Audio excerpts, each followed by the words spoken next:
中国完成统一的时间，美国国防部又改口了。拱火后，他为什么又感到心虚呢？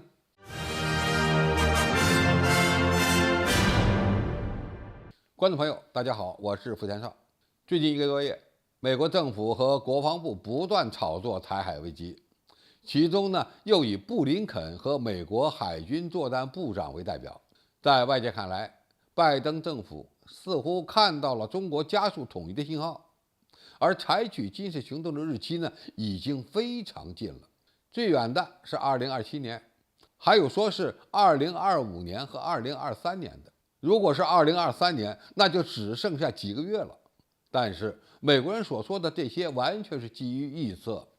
毫无证据和合理逻辑。用美国专家的话说，美国似乎担心台海发生危机，但是又故意炒作台海危机。最后，美国人这么搞，非常有可能会意外引发台海危机，这就是一种自己作死的玩法。毕竟，中国大陆才是掌握着解决台湾问题主动权的一方。美国人压根就不知道中国大陆会在什么时候用什么样的方式来采取行动。据美国海军新闻网站的报道，在10月中旬，五角大楼的最高文职人员科林·卡尔又改口了。他说，中国不大可能在未来2年内攻击台湾。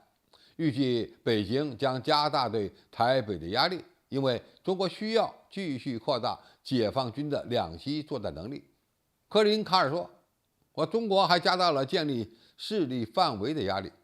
将军用飞机危险地靠近美国飞机和在国际空域活动的盟国飞机，从而为未来在台湾和西太平洋附近的任何军事行动扫清道路。解放军空军的上来打个招呼活动，对美军的飞行器带来了安全风险，并可能导致军事安全事件。他还提到，一架澳大利亚的 P-8反潜巡逻机在南海活动时，吸入了中国战机发射的箔条和照明弹的碎片。当然，这种倒打一耙的说法，也就是美国人的自娱自乐。从卡尔的谈话，我们可以看出来，美国对中国统一台湾的判断是有迫切性，但是呢，仍然会保持耐性，因为中国大陆需要进一步的提升自己的军事作战能力。也就是说，美国人认为最近2年应该不会出大问题，中国更想与美国进行一场军事科技竞争。其实，美国国防部又改口的一个主要原因是，美国军队并没有干涉台海获胜的能力，但是呢，他们又不想放弃，所以就需要有一个理由继续进行投资。卡尔就表示，美国必须表示可以突破中国反介入区域拒止防御的能力，加强美国已经拥有的海底技术优势。这里指的是美国海军在核潜艇领域的优势。美国还需要思考海军陆战队和陆军的能力，更新作战方式，并与盟友一起进行演练，以共同应对中国的挑战。这里面有3个关注的重点：第一，美国会大力投资防区外打击武器；第二，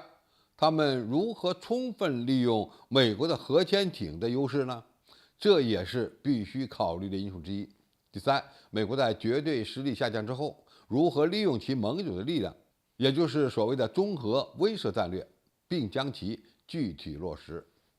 美国计划通过新技术的应用来整合盟友国家的作战武器，达到统一指挥、协调行动的水平。总体来看，我们也需关注美国对台海危机时间的判断，或者是干涉台海事务的意愿，还不如关注美国军队在干涉能力的建设方面所取得的进展。让美国人焦虑的是，最近2年，美国是无力干涉台海事务。几年之后，就算他增大了投入，干涉能力也会因为解放军的快速发展而显得非常苍白。对于中国来说，我们掌握了解决台湾问题的主动权，而对美国来说，这就是一种折磨，除非他们完全放弃干涉的意愿。好，今天的评述就到这里，谢谢大家收看，我们下期再见。